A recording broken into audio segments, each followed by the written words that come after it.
Hindi ko kayaning suklian ang pagmamahal mo.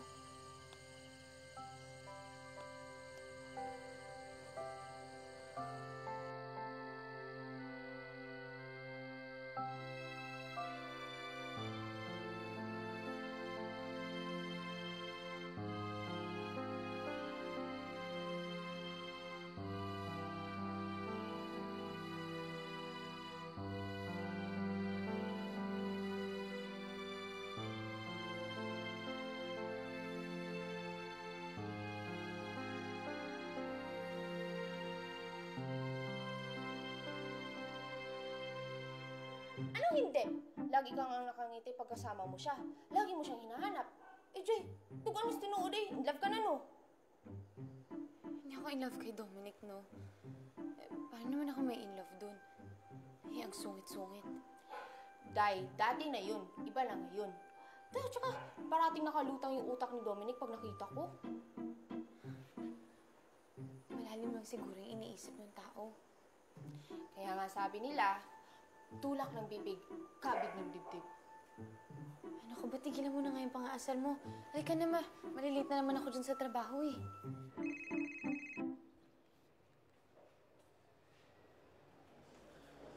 Hello, Don Minandro. Dominic, nagkausap na ba kayo ni Rex? Hindi pa ho tumatawag si Rex. Bakit ho? Namatay ang baby nila ni Lilith. I've been trying to call you these past few days, pero lagi kang wala. Ayoko namang ipasabi na lang sa maid. Naintindihan ko ho. Sige ho.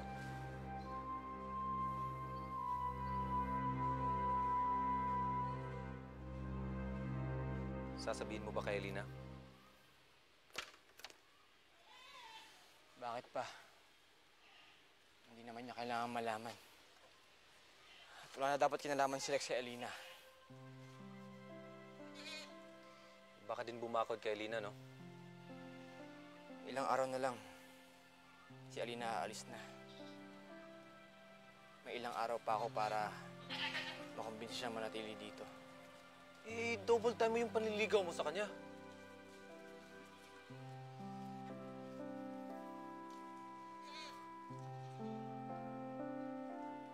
Kailangan kong tulong mo. Tulong ko? Eh, ano naman kinalaman ko sa kanya? Naikwento sa akin ni Alina na laking ampunan siya. Pare, gusto kong alamin mo kung ano naging buhay niya ron. Oo, sige.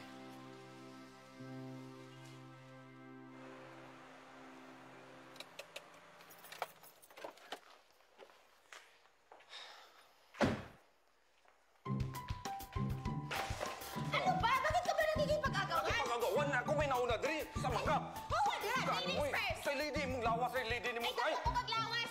Ay, Tara ko maglawas, laki ko ko. Ako yung una! Ayaw mo talaga! Wakak! Lisa! Lisa! Buksan mo to! Uy! Lisa! Lisa! Di na pistuhan! Uy! Play ko diri! Oy! Lisa! Ay, baby Nico, yay! Ano nangyari? Ma'am, finally po magaling na si baby Nico.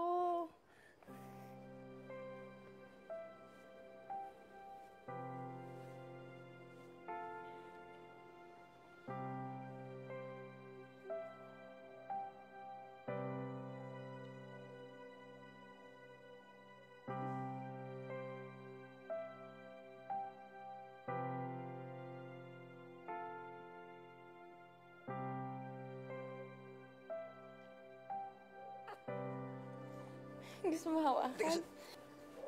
Ayan, dahan-dahan.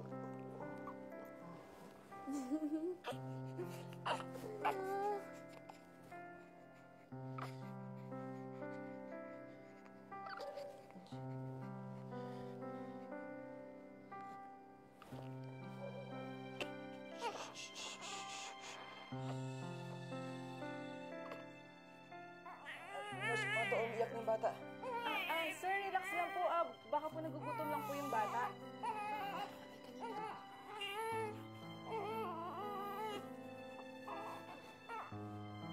Ito na, ito na, ito na.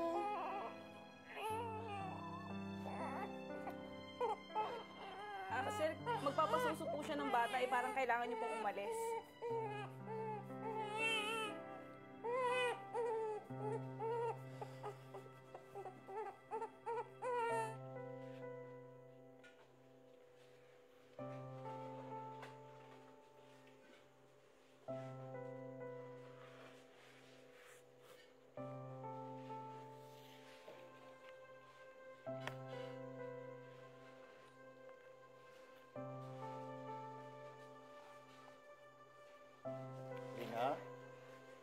May problema ba, Iha?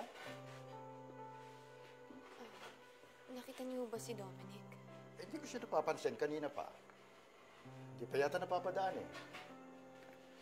See you, salamat. O sige.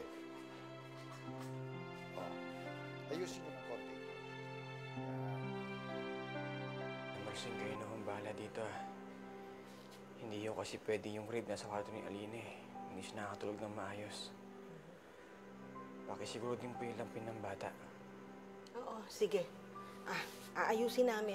Kukunin ko tuloy yung ibang gamit, ha? Oh, Dominic, Anong problema? Ba't ganyan mukha mo? sa susunod din na talaga ako pupunta dito hanggat nandun yung babaeng yun. Sino? Eh, sino pa? Yung kaibigan ng Alina mo. Kasama ba siya may iwan dito? Kung nagkataon? Kahit sino pwedeng isama ni Alina. Huwag lang siyang umalis. Galing ako sa ampunan na tinirahan ni Alina nung dati. Tama ka, bro. It's the same ampunan na kung saan dati major donor yung mama mo. Meron ka bang nakuha ang impormasyon tungkol kay Alina? Even better, bro. Hindi ka maniniwala sa ipapakita ko sa'yo.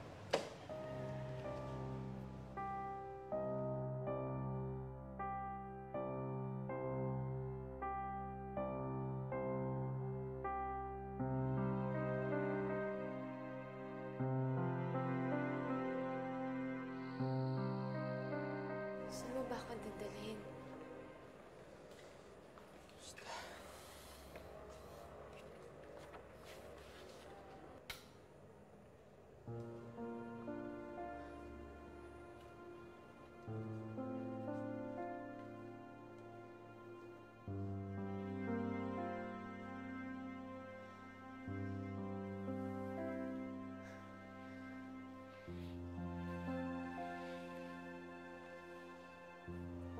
Naisip ko lang kasi na baka mas maganda kung nakiwalay ng kwarto si Baby Nico.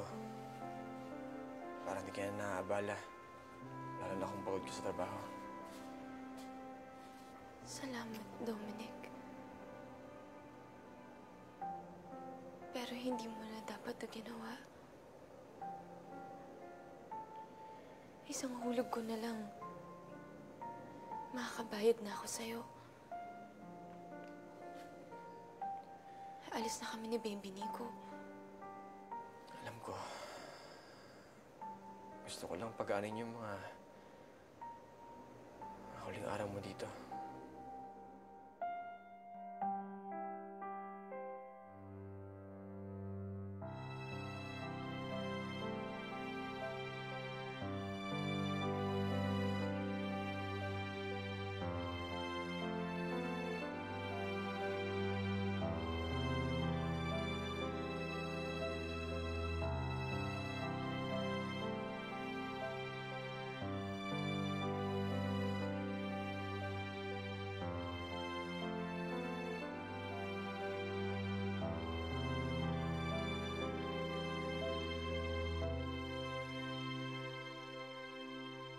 Sa tagal ng ating pagkakaibigan at sa pagtutulungan ng ating kumpanya, hindi kailanman sumagi sa isip kong darating itong pagkakataon na lalapit ako sa iyo dahil sa isang personal na pabor.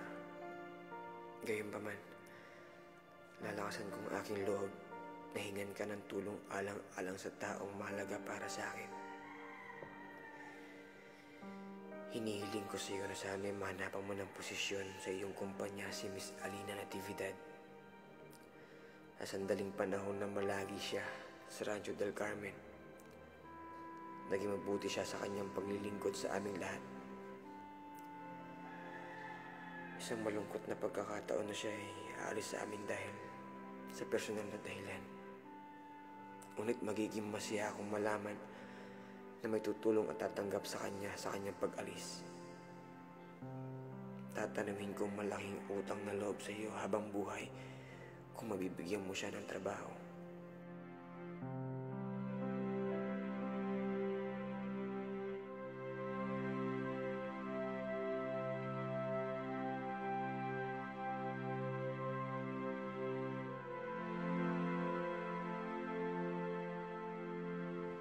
Gusto ko matapos lahat bago siya magsimula sa bagong trabaho.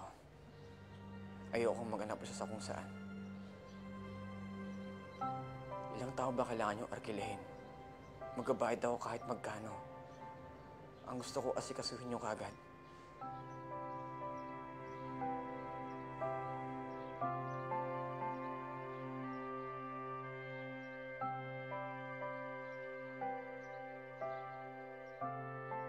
Maraming salamat sa pagtulong sa akin sa pagbubukas ng trust fund para kay Doming del Carmen II.